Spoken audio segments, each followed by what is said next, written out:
All right, and with that sound, I'm gonna mute everyone else. Sorry, or was that you, Chris? It wasn't me. That's Frank. I'm gonna mute you real quick, Frank and Tim. Sorry. Thanks, guys. Okay, everyone, welcome to another Friday call-in for the Construction PDF Coalition. I'm the CPCoalition chair, Nathan Wood, with Spectrum AC, and today we have Chris Fredi with AVAIL, and I'm going to let him introduce himself and talk a little bit about his background coming from architecture and from design, and the importance of metadata on that side to create, really high-quality PDFs for the general contractors downstream and the use cases. So, all right. Well, Nathan, thanks for inviting me to speak today. It's been good getting to know you over the last couple months and joining you all in the CP Coalition. I think that what's going on with the coalition and the goals of all this is really great, thus my participation. So about myself, again, my name is Chris Fredi. I'm with AVAIL. AVAIL is a software company, so a little bit of the dark side, you might say. That being said, until very recently, I spent most of my professional career practicing architecture. Inside of architecture, I focus mainly on collaboration, coordination, as well as just general building design. I've had a very strong interest in technology. Was one of those people that could kind of wrap their heads around it and find efficiencies pretty easily. Section 1 of the CP Coalition guidelines, if you guys have not familiarized yourself with the guidelines, I would highly suggest that you go do so. The goal here is essentially to make very usable smart PDFs as opposed to, pieces of paper, essentially pieces of digital paper. So, let's make a digital file that we can interact with that's very usable for us. So, and the way that I'm going to talk about this is more in relation to the experience that I've had professionally in the projects that I've worked on, and why the items, the bullet points that you see on your screen really matter. What I have on my screen here is a satellite image of the Denver Children's Hospital. This is in Aurora, Colorado. This was a 250,000 square foot plate. This tower is 12 stories tall, has lots and lots and lots of different programmatic areas in it.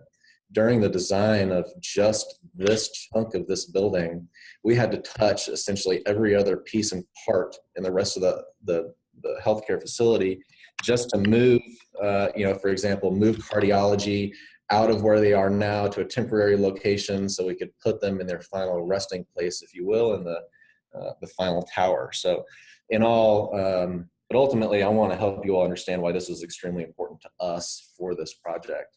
So you see a sheet number here, some names, you see lots of other information in this panel. What all this information is technically is metadata. So I'm going to explain metadata really quickly, give you all a slide. So there are lots of different types of metadata.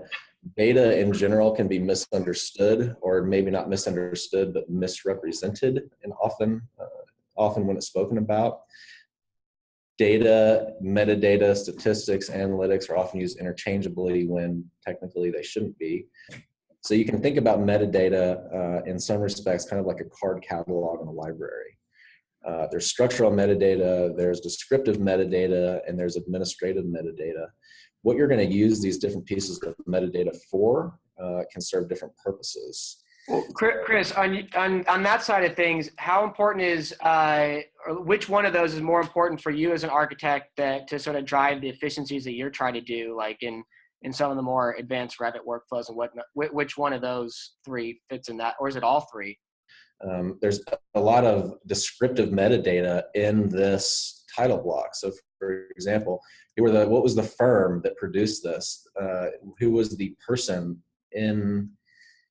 in charge of printing this drawing, right? Where did it come from? Well, can you break down what is like, because I don't know. I mean, from a general contractor, I never received that. Who typically does set that up? Like, when do those decisions typically happen of like establishing the title block and those sorts of important decisions? Sure. So, lots of this information, you may not collect all of this information right at the beginning of the project. It would be, I would say in my experience, it would be best to talk about ultimately what your goals are in navigating your sets, which is essentially what we're going to use this metadata for. There's lots of variation in and among firms about how you may name your sets or even how you may name your drawings individually. So can you show an example of that? Because I think that's really important. The differences in what is it, like the bookmark versus page label versus file name, right? Is that the three major metadata types within the PDF? Yeah, let me run through these three different types really quickly. So descriptive metadata is essentially that. It's describing what it is you're looking for. So it is that card that you pulled out of the catalog in the library to read, perhaps the abstract. There's also structural metadata. In my opinion, structural metadata, in my experience, has by far been the most useful. Now, there's reasons for that, right? It's because we're working in Revit and in PDF applications such as Bluebeam and others that can handle, Adobe, for example, also handles bookmarks. And then finally, there is administrative metadata. What I have on the screen here are lots of examples, and this is a little messy, forgive me, of available pieces of administrative metadata. So I'm not going to talk about all of these because there's simply too many to talk about. That being said, administrative metadata can do things like, in this example, help you secure your drawings, right? So do I need to set a password to open this drawing? That would be a piece of administrative metadata. Do you know where that setting is inside Revit to print out as well? Or is that, because that's a setting from which one? Is that from Bluebeam or is that from Revit? So many of these that you see here are coming directly out of Bluebeam. All these little ones, let's see, I think all of these actually are directly out of Bluebeam. So there are a lot of available fields that you can enter administratively. You can see here, I've got an example here. This is a drawing that one of our consultants on a project that I was working with handed over to us. And as you can see, the custom document properties are quite explicit and very thoroughly filled out.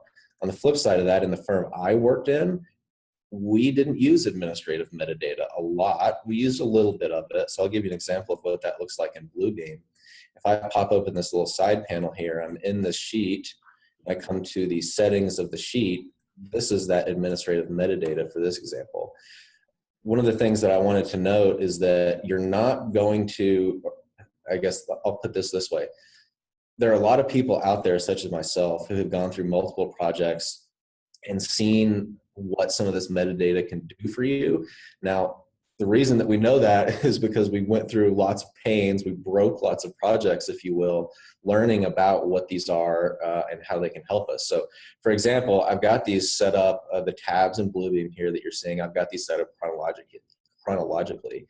This first tab is Project 1. These next two tabs are Project 2. This third one is Project C, Project 3. So what you're going to see is essentially a progression of understanding of how data can be used within an architectural or design set.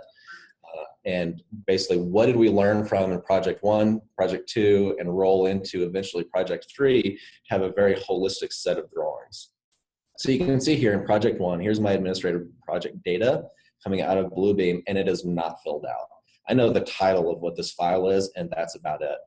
If you look down the road a little bit to the next project, you see we understand now that administrative metadata is available to us, and opening this PDF and understanding what this is can be extremely beneficial. So this may be one of those things administratively, I as the architect have an understanding of this set because I've been familiar with it over the past 3 years. So all of these things, title, author, subject, project, revisor, client, some of these may be obvious to me as the design architect. However, handing this PDF set over to somebody, even like a consultant who's also very intimate with the project, can be extremely helpful in understanding where you are at any point in time, where has this drawing set in this example come from, and essentially where are we. So for example, the revisor, where are we in this process? I can see here the revisor has been all disciplined, so I need to see the revisions to understand what has happened in the revision. So if I pop open my revisions panel down here, I can see there have been multiple revisions made in this project set, and I'm being told to go see all of those to understand who exactly has done all of those different revisions. So for example, you can see here, I'm just going to click on something kind of random. I see that there's been a text box added. There is an author. Again, this is administrative metadata. And if I had a problem with this markup, whatever that may be, I can now get in contact with Fredi, whoever that jerk is, and ask him why he has made whatever this markup may be. Does that make sense? No, it does. And I'm interested like how that would round trip back. Cause if I'm an architect and if I'm collaborating with a contractor, I probably don't want to be in Bluebeam. I probably want to stay in Revit. And so I think a lot of the challenge we end up coming into is how do we continue to share that data back and forth? I mean, have you either faced those struggles before or maybe even overcome them? Yeah, so some of this, especially I would say in my experience, administrative metadata, I personally don't have as much experience in. I would love to hear somebody that does have lots of experience with that administrative metadata talk about how they've used it. In my personal experience, most of the metadata that I'm familiar with has been more revolved around the structural metadata. So as far as how is that useful coming out of Revit and how does that get set up, I'll give you some examples. So again, I'm going to go in chronological order here.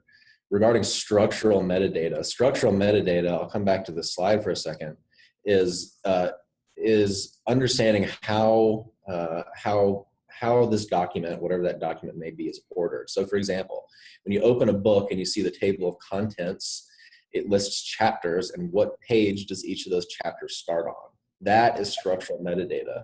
You see in this list here, structural metadata that will help me navigate my set. So if I come back over to Bluebeam, we can see, and I'll admit, I told Nathan earlier, some of this is the good, the bad, and the ugly. And some of this is just dumb luck.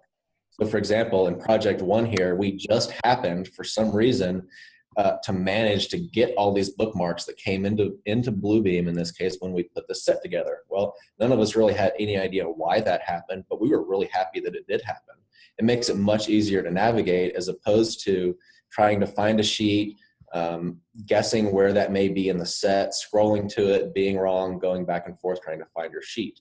Much easier to navigate this type of structure using structural metadata to go through your set than to basically surf through it. Well, and Chris, I think that's a great example, and it's a great segue. I think our next call in 2 weeks is going to be Brianna Halfine is going to show us how she, from a general contractor standpoint, receives different drawings and how even the most perfect drawing sets that the naming convention, I was even looking at some of your bookmarks there that I think there was versions or added letters after similar drawing names, and even little things like, see, D4A200, and then there's an AYAZBABG. That right there, that logic screws up a lot of the batch automations that we've been able to figure out within Bluebeam. And so even down to that level of naming convention is the type of kind of nuanced discussion that is really what the CPCoalition is founded on and what we're trying to understand. So I think it's a really great segue into seeing who else is on the call and do a quick roll call and see, because certainly you've used inside Revit and understand, how to print through that and that architect's perspective, and hopefully maybe answer some questions from the audience. So I'm just going to go in alphabetical order here and unmute everyone. Alan, you want to go ahead and introduce yourself? Can you hear me? Yep, go ahead, Alan. All right, I didn't have my headset on. Alan Tango with JLL. I'm their VDC FM Integration Manager and Vice Chair of the CPCoalition. So you also are a former architect, reformed architect, and worked on the owner side. What are your thoughts on, just real quick, on kind of consistency in metadata and maybe what the most important things to think about these days? I think the biggest thing is typically what's been going on, at least now, as I deal with a lot of architects on the owner side, is educating them on how to start the process. Because if we start this process correctly for the owner, it ends up working out for the entire team as well. So everybody can take advantage of the benefit of the owner being on top of their game. If not, you kind of just end up, as we all know, all over the place with stuff. And I've always said, from the early days of being part of the coalition, is if we can get the owners to drive this, then it's much easier to set these standards opposed to then the architects, the contractors, the structural engineers, and everybody else pointing the finger of who's going to lead this and who's going to direct it and who's going to mandate it. Absolutely. And I'd love to break in here for a second. Exactly what you said, Alan, is where we ended up with this project 3 here. We did have a mandate from the owner to say we're going to electronically review, et cetera, these drawings. So it is a mandate from us that we have very accurate bookmarks. In the process of learning how to do this, we figured out we know how to make these bookmarks now, make them easily using consistent metadata. So in this case, that's the sheet number and sheet name, and group all of these things together per the metadata that's been discussed early in the project with the contractor, the owner, and the design team all sitting around the same table. Right. Yeah. And what's so interesting about that is I would argue, looking at your structure there, that if it were me personally, I would want, only one parent and one child down to that level, because I'm basically going to break that out into individual sheets as a contractor. I don't want it as a complete set. And like, those are discussions that can very easily be changed at the beginning. And like, obviously you went through that learning curve of what does the owner care about? What does the architect care about? But, how often is the contractor involved in that discussion of how is that structure of that bookmarks that you're showing right there? Because that can have huge impacts on productivity and efficiency of batch hyperlinking and other things, just based on one button click setting in the PDF export out of Revit. Sure. Awesome. Moving on, Darren. Hey, good afternoon. My name is Darren Roos. I work for a general contractor in Southern California. So yeah, we kind of dealt with whatever we're given on a project. We are doing a lot more design build projects, so we're having a little bit more opportunity to kind of help with the standards and help with kind of the project setup, and so that's why we're excited about learning some of the things that we need to do to help on the front end of the things. Because a lot of times, a lot of our projects, all we're left with are just scanned drawings where we can't really do a lot with anything. But I'm new at this. We have a digital document manager who kind of deals with the day-to-day struggles, and so I probably need to get him on one of these calls. He could probably talk for an hour or more. But I'm just here to learn from all of you guys.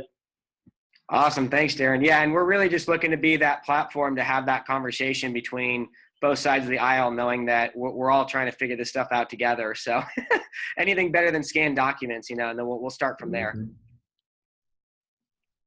Awesome. Moving on, Frank Moore, can you hear us? Yeah, can you hear me? Go ahead, Frank, you're good. You can hear me, yeah. So I spent the better part of the career at Autodesk with AutoCAD, implementing some of the best document metadata title blocks known to man that were never actually taken full the way through. So I think as you elevate discussion, you're talking about document metadata, you're talking about, adhering to a title block standard, even with AutoCAD, with attributes to the title block, you can extract them. We've had capabilities forever for this, but it's a question of getting people to buy into why adhering to a document metadata standard is a really good idea.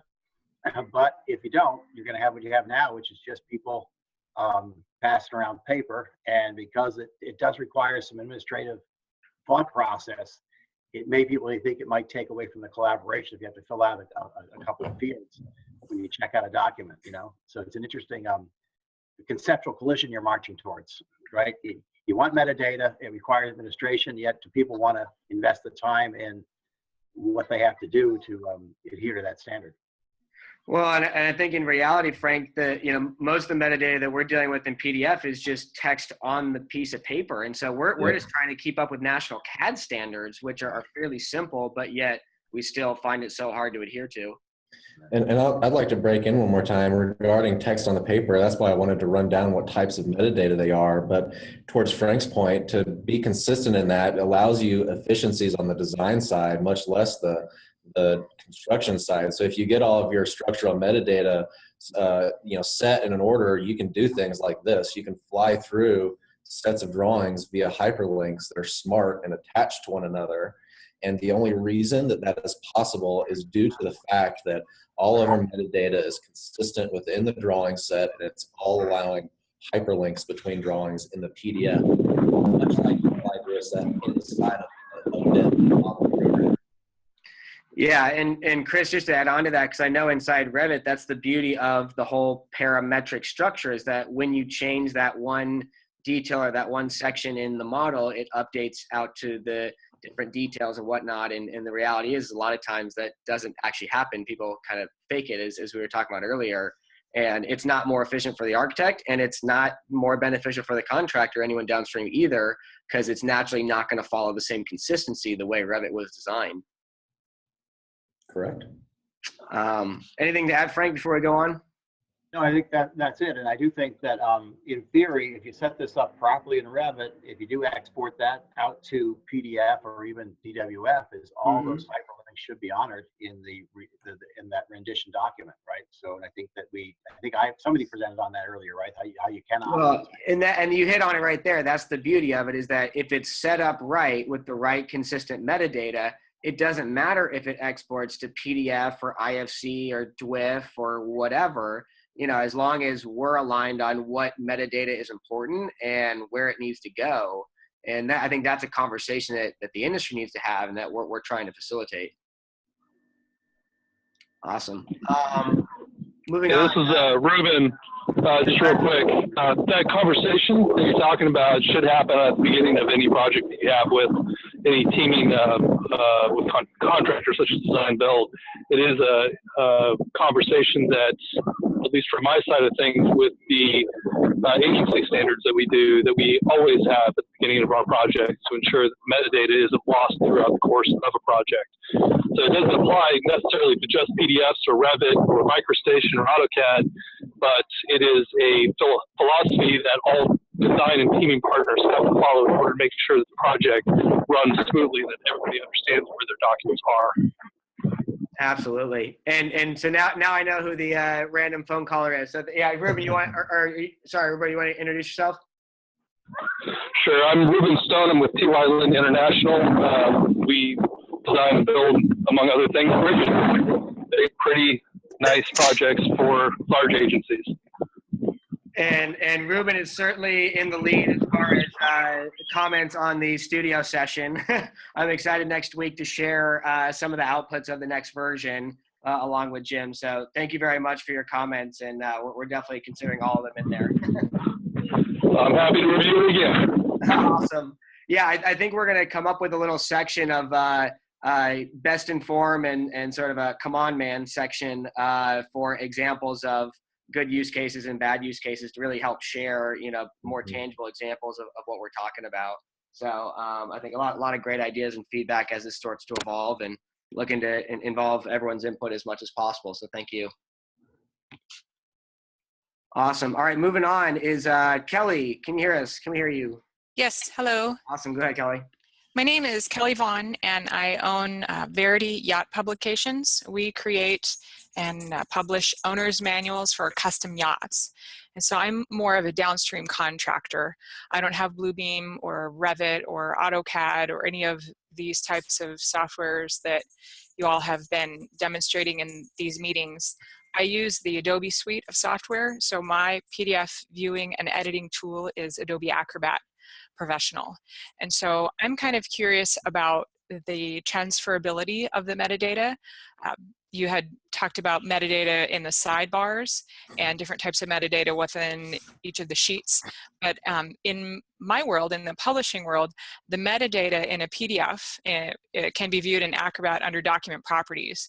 And Adobe uses the XMPy standard for metadata. So I'm kind of curious, all these examples that you gave of the metadata of the revisions and the author and the different examples that you provided, are those transferred into the PDF in such a way that those can be viewed within Acrobat, in the metadata section of Acrobat?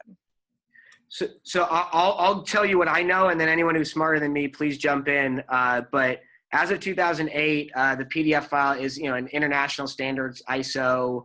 I forget what the exact number is, but the immediate file formats of like the author, the responsibilities. I know, Chris, you were showing that at some point there. Those base 5 metadata, that is part of the ISO standard, and that is consistent across any PDF. And I know Adobe will read that.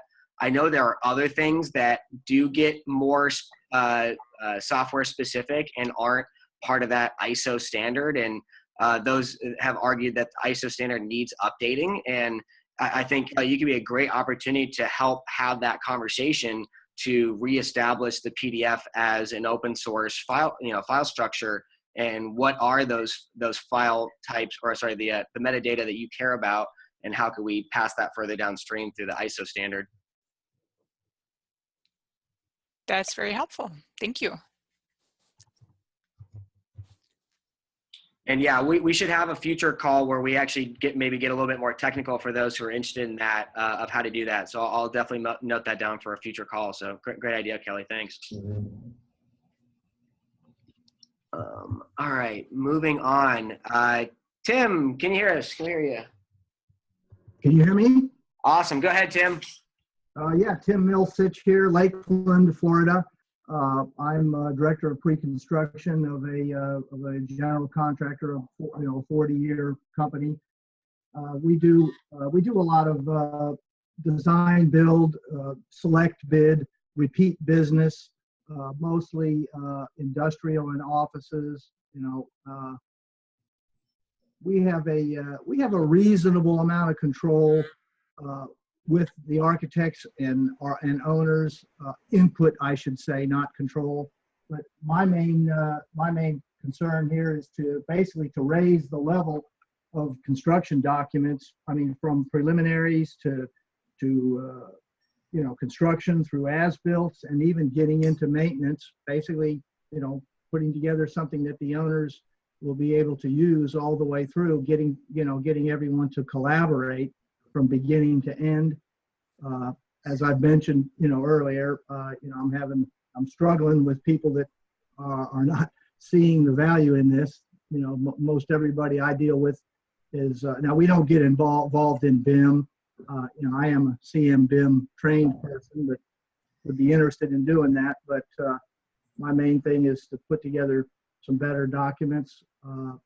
I do use Bluebeam, a little bit of SketchUp, but we don't have AutoCAD, or Revit or anything like that. But I am interested in all the metadata, having the drawings, that the text, the searchable text. That's a big thing with me. It's just most of the architects we use, they're all still using the SHX text. I don't know.